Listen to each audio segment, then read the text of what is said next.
ஏன் மாமா மாமனி சொல்லுங்க என்ற அக்கோய்.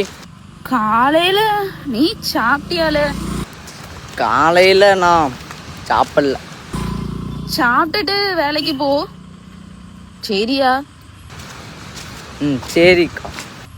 உன்னத்தான் வீடியோ பார்த்துட்டே இருக்க பாரு.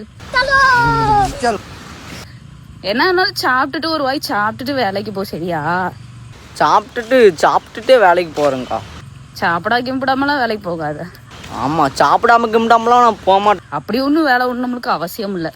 நமக்கு ஒன்றும் அவசியம் இல்லை. ஆமா, அவசியம் இல்லை. சோறுக்கு தான் முக்கியம் நம்மளுக்கு. சோறு தான் முக்கியம். ஆமா கோய். ஆமா ஆமா, சோறு சாப்பிட்டு வேலைக்கு போ. சோறு சாப்பிட்டே வேலைக்கு போறேங்க்கா. போயிட்டு வரட்டா? பை. போயிட்டு வரீங்களா? சரி பாய். அக்கா நீங்க சாப்பிட்டீங்களா? நான் சாப்பிட்டேன்ப்பா காலையிலே 2 புடி. ஓ 2 புடி. ஓகே. சரி போயிட்டு வரேன். பாய். பாய். டாட்டா.